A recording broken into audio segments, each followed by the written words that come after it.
নমস্কার, তাপসী রান্নাঘরে সকলকে স্বাগত। শুরু করছি নতুন একটা দিনের নতুন একটা রেসিপি।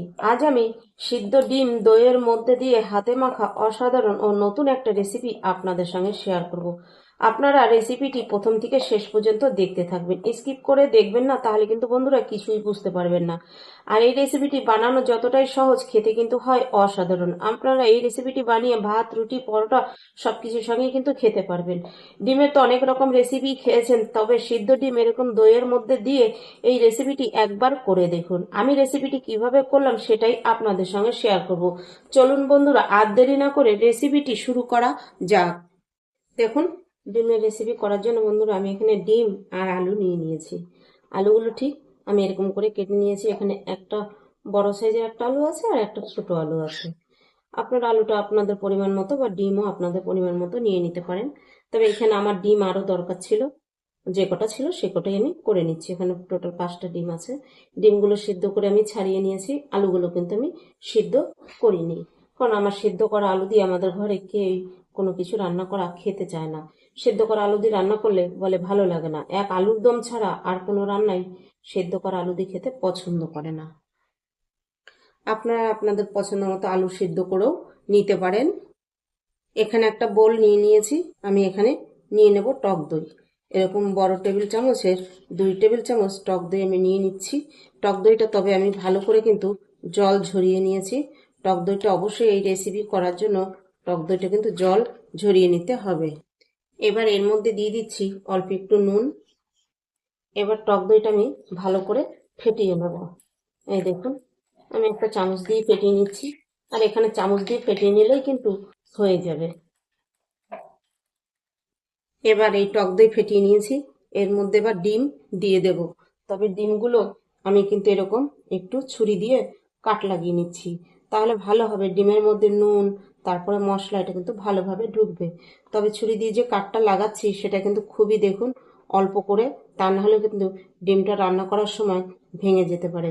আজকে যে আমি ডিমের নতুন রেসিপিটি তৈরি করছি, এই রেসিপিটি খেতে কিন্তু বন্ধুরা অসাধারণ হয়। এই সিদ্ধ ডিম দইয়ের মধ্যে দিয়ে এইরকম রেসিপি একবার বানালে আপনারা অবাক হয়ে যাবেন যে এত টেস্টি হয়। হাতে মাখা রেসিপির আলাদাই একটা স্বাদ হয়। তাই আমি সিদ্ধ ডিম দইয়ের মধ্যে দিয়ে আজকে হাতে মাখা ডিমের এই রেসিপিটি আপনাদের সঙ্গে শেয়ার করছি। একবার আপনারা বানিয়ে দেখবেন বন্ধুরা, খেলে আপনারাই অবাক হয়ে যাবেন। এবার দেখুন, আমি ভালো করে হাতের সাহায্যে ভালো করে এটা মিশিয়ে নেব, দইয়ের সঙ্গে ব্যাটার রেডি করে নেব। দেখুন, তবে এই কাজটা খুবই আলতো হাতে করতে হবে। আমি ভালো করে মেখে নিয়েছি। এবার ঢাকা দিয়ে আমি এটা সাইডে রেখে দেব। আমি এখানে একটা মিক্সিং জার নিয়েছি। এবার এখানে দিয়ে দিচ্ছি বড় 1 টেবিল চামচ সাদা তিল। আর এখানে আছে 50 গ্রাম বাদাম, আমি জলে ভিজিয়ে রেখেছিলাম। এটা চিনে বাদাম, খোসাটা ছাড়িয়ে নিয়ে চিনে বাদাম। এবার এর মধ্যে সামান্য জল দিয়ে আমি একটা মিহি পেস্ট করে নেব। দেখুন, একদম মিহি পেস্ট তৈরি করে নিয়েছি। এবার আমি বাটিতে ঢেলে নিচ্ছি। এখানে বাদামের বদলে কিন্তু আপনারা পোস্ত দিতে পারেন, তবে বাদামটা দিলে খেতে বেশি টেস্টি হবে। দেখুন, মিক্সি জারটা নিয়ে নিয়েছি, তবে আমি এটা ধুইনি। আমি একটা মশলা এটার মধ্যে পেস্ট করে নেব। এখানে দিয়ে দিচ্ছি এরকম করে কেটে রাখা ছোট সাইজের 2টো পেঁয়াজ। এবার দেখুন, আপনারা ডিম হিসেবে কিন্তু মশলাটা বাড়িয়ে বা কমিয়ে নেবেন। এখানে দিয়ে দিচ্ছি 1 ইঞ্চি পরিমাণ আদা, টুকরো করে রেখেছে, টুকরো করা আদা। দিয়ে দিচ্ছি 6-7 কোয়া রসুন। এবার এখানে দিয়ে দিচ্ছি ছোট সাইজের 1.5খানা টমেটো। দিয়ে দিচ্ছি ঝালের জন্য কাঁচা লঙ্কা। এখানে 5টা কাঁচা লঙ্কা আছে, ঝালটা আপনারা আপনাদের পছন্দ মতো দিয়ে নেবেন। এবার এটা আমি একটা মিহি পেস্ট করে নেব। দেখুন, কড়াই নিয়ে নিয়েছি। এবার এই আদা, রসুন, পেঁয়াজ, টমেটোর যে মশলাটা তৈরি করলাম এটা আমি কড়াইয়ের মধ্যে ডাইরেক্ট নিয়ে নিচ্ছি। দিয়ে দিচ্ছি পরিমাণ মতো হলুদ, দিচ্ছি ছোট 1 চামচ জিরে গুঁড়ো, ছোট 1 চামচ ধনে গুঁড়ো, কালারের জন্য দিয়ে দিচ্ছি 1/2 চা-চামচ কাশ্মীরি লঙ্কার গুঁড়ো। এবার দিয়ে দেবো পরিমাণ মতো নুন। নুনটা বুঝে দিতে হবে, আমি ডিমটা যখন ম্যারিনেট করেছি তখন কিন্তু নুন দিয়েছি। এবার এখানে আমি দিয়ে দেবো 2 টেবিল চামচ সর্ষের তেল, বড় টেবিল চামচের। এবার আমি হাতের সাহায্যে প্রথমে ভালো করে সমস্ত মশলার সঙ্গে তেল দিয়ে ভালো করে আগে মেখে নেব, কারণ এটা মেখে নিলে ভালো করে মশলাগুলো মিশেও যাবে আর তেলটাও ভালোভাবে কিন্তু মিশে যাবে। দেখুন আমি ভালো করে এবার মিশিয়ে নিয়েছি। এবার দিয়ে দিচ্ছি এখানে এই যে আগে থেকে কেটে ধুয়ে রাখা আলু। এবার এগুলো দিয়ে 1 থেকে 2 মিনিট আমি একটু আলুর সঙ্গে ভালো করে মশলাটা দিয়ে মেখে নেব। দেখুন আমি ভালো করে মেখে নিয়েছি। এবার এখানে দিয়ে দিচ্ছি এই যে দইয়ের সঙ্গে যে ডিমটা ম্যারিনেট করে রেখেছি, এই ডিম আর এই বাটির দইটা ভালো করে কিন্তু এটার মধ্যে হাত দিয়ে কাচিয়ে দিতে হবে। এবার আবার একটু আলতো হাতে ভালো করে মিশিয়ে নিচ্ছি। দেখুন এই কাজটা কিন্তু খুব আলতো হাতেই করতে হবে। আমি আবার বলে দিচ্ছি, এই জায়গায় আপনারা আলুটা কিন্তু সিদ্ধ করেও নিতে পারেন, তবে আমি আলুটা সিদ্ধ করে নেইনি। আমার এটা ঠিক কষাতে কষাতে কিন্তু হয়ে যাবে। এরকম করে সিদ্ধ ডিম দইয়ের মধ্যে দিয়ে এরকম হাতে মাখা ডিমের রেসিপি একবার করে খেয়ে দেখুন বন্ধুরা, আপনারা নিজেরাই অবাক হয়ে যাবেন যে রেসিপিটি করলে খেতে এতটাই অসাধারণ হয়। রেসিপিটি কিন্তু নতুন হলেও খেতে কিন্তু হয় দুর্দান্ত। দেখুন ভালো করে আমি মিশিয়ে নিয়েছি। দেখুন আমি ওভেনে বসিয়ে দিয়ে গ্যাস জ্বেলে দিয়েছি। এবার আমি ঢাকা দিয়ে দেবো। ঢাকা দিয়ে আঁচ মাঝারি রেখে হালকা আঁচেই কিন্তু এটা কষে কষে রান্না করব। দেখুন ঢাকাটা আমি সরিয়ে নিচ্ছি। ঢাকা দিয়ে আমি 4 মিনিট একদম সিমি আঁচে আস্তে আস্তে কষে নিয়েছি।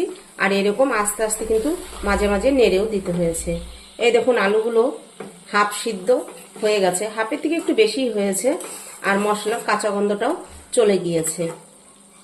এবার এখানে আমি দিয়ে দিচ্ছি এই যে তিল আর বাদাম বাটা।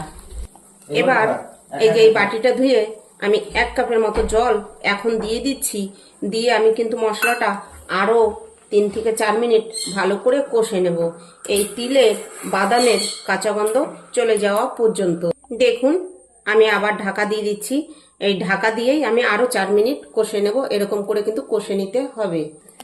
4 মিনিট পর ঢাকাটা আমি আবার সরিয়ে নিচ্ছি। এবার আমি বন্ধুরা দিয়ে দিচ্ছি সামান্য একটু চিনি। চিনিটা প্রথমে দিলেই, যখন কষেছিলাম প্রথমে তখন দিলেই ভালো হতো, আমি ভুলে গিয়েছিলাম। এখানে হাফ চা চামচের থেকেও কম একটু চিনি দিলাম, যেহেতু এখানে টমেটো আর টক দই ব্যবহার করেছি এই টকটা ব্যালেন্স করার জন্য। এবার এখানে কিছুটা গরম মশলা, 1 চা চামচের পরিমাণ গরম মশলা গুঁড়ো দিয়ে দিচ্ছি। এই গরম মশলা গুঁড়ো আর চিনিটা দিয়ে দেখুন ঠিক এরকম আলতোভাবে কিন্তু মিশিয়ে নিতে হবে, তা নাহলে কিন্তু ডিমগুলো ভেঙে যেতে পারে। আর আলুগুলো দেখুন বন্ধুরা খুব ভালোভাবে সুসিদ্ধ হয়ে গেছে, ভালোভাবে সিদ্ধ হয়ে গেছে। আর এই দেখুন এটা কিন্তু ঝোল হবে না, এরকম মাখা মাখা হবে, আর তাহলে কিন্তু এটা খেতে বেশি ভালো লাগবে। দেখুন বন্ধুরা আমি গরম মশলা গুঁড়োটা দিয়ে আমি ঢাকা দিয়ে দিয়েছিলাম। আমি 2 মিনিট ঢাকা দিয়ে রেখেছি। এবার ঢাকা সরিয়ে দেখিয়ে দিচ্ছি। দেখুন এরকম কিন্তু তেল ছেড়ে আসবে।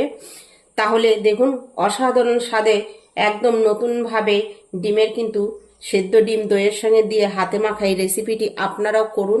ভাত, রুটি, পরোটা, পোলাও সব কিছুর সঙ্গে আপনারা খেতে পারবেন। আর আপনারা খেলেও বুঝতে পারবেন যে এর কতটা স্বাদ হয় বা টেস্ট হয়। এত সুন্দর একটা স্মেল বা সেন্ট বেরিয়েছে, আপনারা বানালেই নিজেরাই বুঝতে পারবেন। আশা করছি আমার এই রেসিপিটি ভালো লাগবে। রেসিপিটি ভালো লাগলে একটা লাইক, কমেন্ট আর বন্ধুদের সঙ্গে বেশি বেশি শেয়ার করুন। আর আমার নতুন বন্ধুদের কাছে একান্ত অনুরোধ, আমার চ্যানেলটি সাবস্ক্রাইব করে আমার পাশে থাকুন। পাশে থাকা বেল আইকনটি প্রেস করে নোটিফিকেশনটি অন রাখুন। আজ ভিডিওটি এখানেই শেষ করছি। ফিরে আসবো নতুন একটা দিনে নতুন একটা রেসিপি নিয়ে। আমি তাপসী, আপনারা দেখছিলেন তাপসীর রান্নাঘর।